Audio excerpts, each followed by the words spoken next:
کہ اس کے پیٹ میں درد نہ ہو۔ ہم دونوں اسے ڈاکٹر کے پاس کلینک میں لے گئے۔ ڈاکٹر نے اسے دوائیاں دے دی۔ اسے تھوڑا سا آرام آیا، لیکن رات کو پھر اس نے رونا شروع کر دیا۔ میں، صبا اور میرے دیور ہم سب اسے چپ کرواتے کرواتے تھک گئے، لیکن وہ چپ ہونے کا نام نہیں لے رہا تھا۔ سمجھ میں نہیں آ رہا تھا کہ یہ کیوں اتنا روتا ہے کہ پہلے تو کبھی ایسا نہیں ہوا۔ اب وہ کچھ کمزور بھی ہو گیا تھا۔ ہم دوبارہ ڈاکٹر کے پاس لے گئے۔ ڈاکٹر نے کہا میں کچھ دوائیاں دیتا ہوں، اس سے فرق آ جائے گا۔ ان دواؤں سے اس بچے کو کافی آرام آیا تو ہمیں سکون ملا، لیکن ابھی 2 ہی دن گزرے تھے کہ اس سے تیز بخار چڑھ گیا۔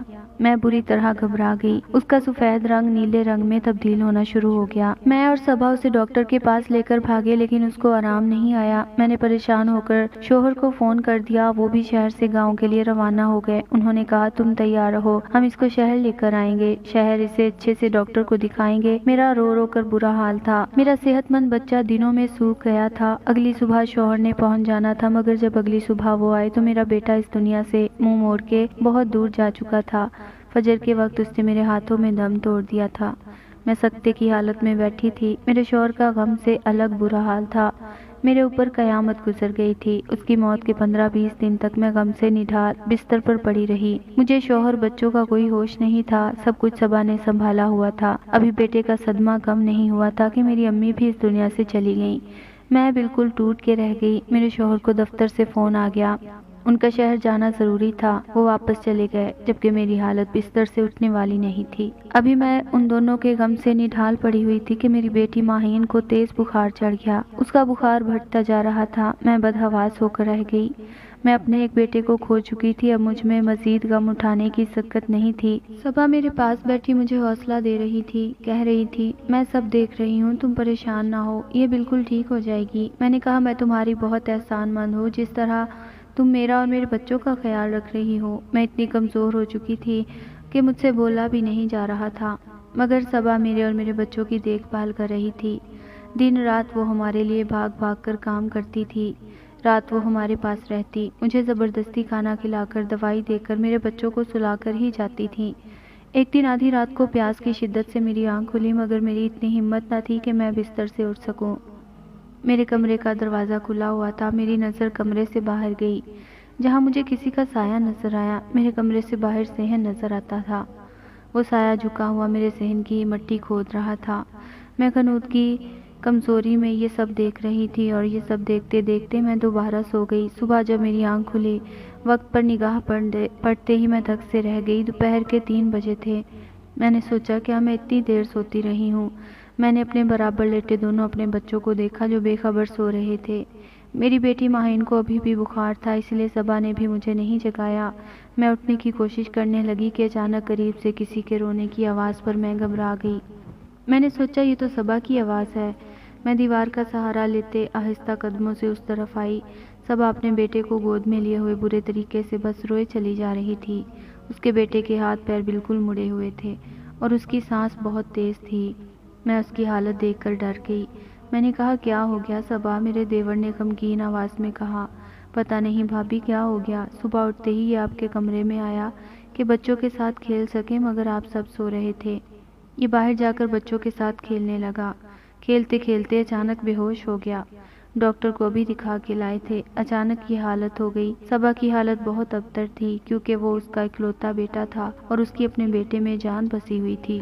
میں نے کہا تم لوگ پریشان نہ ہو، میں ان سے بات کرتی ہوں۔ میں نے اپنے شوہر کا نام لیا، تم دونوں اس کو لے کر شہر نکلو، وہ کسی اچھے ڈاکٹر کو دکھاؤ۔ اندر سے میں بھی پریشان ہو گئی تھی۔ میں نہیں چاہتی تھی کہ صبا کسی ایسے کرب سے گزرے جس سے میں گزری ہوں۔ اگلی صبح بس کی ٹکٹ ہو گئی تھی۔ میں اپنے خراب طبیعت کے ساتھ، دکھتے بدن اور چکر آتے سر کے ساتھ اپنے بچوں اور صبا کو سنبھال رہی تھی، مگر اگلی صبح جانے کی نوبت ہی نہ آئی۔ رات اس کے بیٹے نے دم توڑ دیا۔ میں وحشت بھری نظروں سے صبا کو بین کرتے دیکھ رہی تھی اور خوف زدہ بیٹھی تھی۔ کیا ہمارے بچوں کو کسی کی نظر لگ گئی ہے؟ جب اس کے بیٹے کا جنازہ اٹھا تو صبا غش کھا کر گر گئی۔ میرے شوہر بھی آ چکے تھے۔ ہمارے گھر کا ہر شخص ٹوٹ سا گیا تھا۔ اب مجھے اپنے دونوں بچوں کی فکر ہو رہی تھی۔ مجھ میں اب کسی غم اٹھانے کی برداشت نہیں تھی۔ میرے شوہر اور دیور شاہ صاحب کو لے کر ہمارے گھر آ گئے۔ میں نے جلدی سے دوپٹہ لے کر نقاب کر لیا۔ وہ تعزیت کے لیے آئے تھے۔ شاہ صاحب ہماری گاؤں کے مسجد کے بڑے تھے اور ساتھ ہی ان کا حجرہ تھا جو میں رات کو مسجد میں بیان کرتے تھے۔ نورانی چہرے والے بہت پرہیزگار اور نیک بزرگ تھے۔ ان کے الفاظ آواز میں ایسا جادو تھا کہ سامنے والا ان کا گرفیتا ہو جاتا۔ اب بھی وہ تعزیت کے لیے آئے تھے تو اپنے مخصوص انداز میں نرم لہجے میں بات کر رہے تھے کہ اچانک بات کرتے کرتے رک گئے۔ پھر وہ جیسے ہوا میں کچھ سونگھنے لگے اور ادھر ادھر دیکھتے ہوئے بولے، بریانی کی خوشبو آ رہی ہے یارو۔ پھر وہ میرے حصے کی طرف جانے لگے۔ وہاں پہنچ کر وہ میرے کمرے کے باہر صحن میں بنے کچے فرش کے پاس ٹھہر گئے۔ پھر اس جگہ رک کر غور سے اس مٹی کو دیکھنے لگے۔ میں ان سے دور کھڑی سب دیکھ رہی تھی۔ انہوں نے میرے شوہر سے کہا، یہاں سے مٹی ہٹاؤ۔ میرے شوہر مٹی ہٹانے لگے۔ اچانک زمین کے اندر سے جو چیزیں نکلیں انہیں دیکھ کر میں چکرا گئی۔ مٹی کا ایک پتلا تھا، اس پتلے کے ساتھ ایک پرچی تھی جس پر کچھ لکیریں بنی ہوئی تھیں اور اس پرچی پر ماہین کا نام لکھ کر اس پر کراس کا نشان تھا۔ ہم سب بے یقینی کی کیفیت میں تھے۔ اچانک میرے ذہن میں ایک دھماکہ ہوا۔ جس رات مجھے بخار تھا میں نے صحن میں سایہ دیکھا تھا جو میرے کمرے کے باہر مٹی کھود رہا تھا۔ میرے شوہر اور دیور نے دونوں ہاتھوں سے اپنا سر پکڑ لیا اور کہا، یہ کس کا کام ہے؟ شاہ صاحب نے میرے دیور سے کہا کہ آپ کی بیگم کی طبیعت کیسی ہے؟ وہ پریشانی سے بولا، شاہ صاحب بہت زیادہ برا حال ہے۔ شاہ صاحب نے کہا، کیا میں ان سے مل سکتا ہوں؟ اس نے کہا، جی آ جائیں، دم بھی کر دیجیے گا، دعا بھی کر دیجیے گا۔ صبا بستر پر لیٹی ہوئی تھی۔ شاہ صاحب کی آمد کا سن کر بڑی مشکل سے اٹھ بیٹھی، پھر آہستہ سے ان کو سلام کیا۔ شاہ صاحب نے اس کے قریب پہنچ کر زور سے ایک تھپڑ اس کی گردن پر مارا اور ان کا چہرے کا رنگ غصے سے لال ہو گیا۔ وہ غصے میں بولے، جو تم نے کیا ہے اسی کا پھل تمہیں ملا ہے۔ دنیا مکافات عمل ہے۔ تم نے دوسرے کی گود اجاڑنی چاہی مگر تمہاری اپنی گود اجڑ گئی، اپنی دنیا بھی برباد کی اور آخرت بھی۔ پھر شاہ صاحب نے صبا سے پوچھا، کیوں کیا تم نے ایسا؟ صبا اونچا اونچا رونا شروع ہو گئی۔ اسے ایک دورہ پڑ گیا۔ وہ چلاتے ہوئے بولی، میں کیا کرتی، میرے ساتھ ہی کیوں ایسا ہوا؟ ہم ایک ساتھ پلے بڑھے، ایک ساتھ میٹرک کیا، لیکن قسمت نے دھوکہ دے دیا۔ شادی بھی ایک دن وہ ایک ہی گھر میں ہوئی مگر اس کا شوہر میرے شوہر سے خوبصورت اور قابل تھا، حالانکہ میں اس کے مقابلے میں کئی گنا حسین تھی۔ اس کے شوہر کی شہر میں نوکری لگ گئی جبکہ میرا شوہر ان پڑھ تھا۔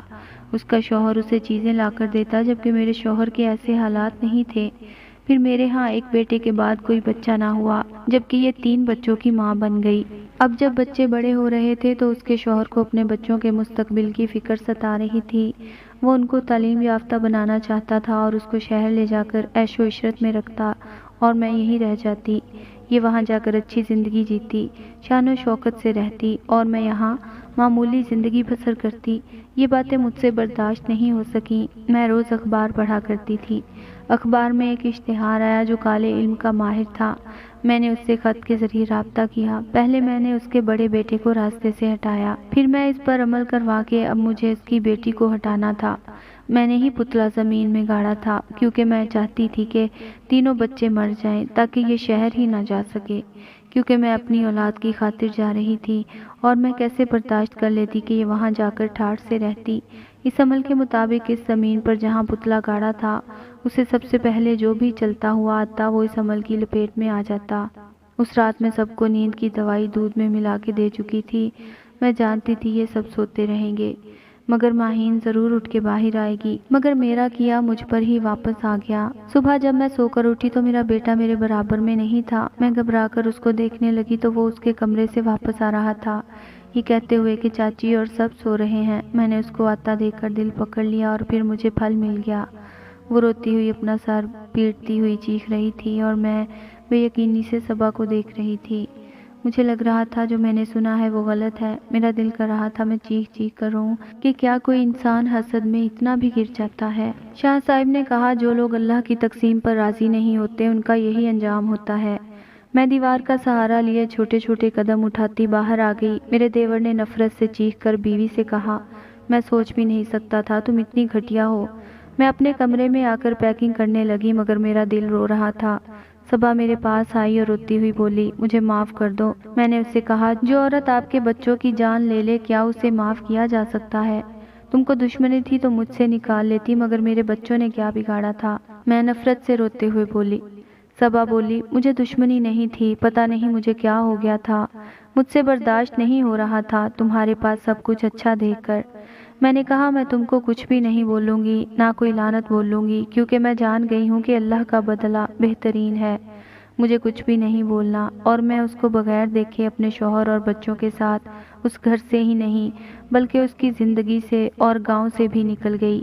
میرے دیور نے اسے طلاق دے دی تھی۔ اپنے بیٹے کی موت اور پھر طلاق کے بعد اس کا دماغی توازن بالکل الٹ چکا تھا، اور اب وہ گاؤں کی گلیوں میں بکھرے بالوں سے بدحال بنی پھرتی ہے۔ میں دوبارہ پلٹ کر گاؤں نہیں گئی، لیکن اب 5 سال بعد جب میں واپس گئی تو اس نے میری چادر کو پکڑ لیا، مگر میں اپنی چادر اس کے ہاتھوں سے چھڑوا کر اور اس کو نظر انداز کرتی آگے بڑھ گئی۔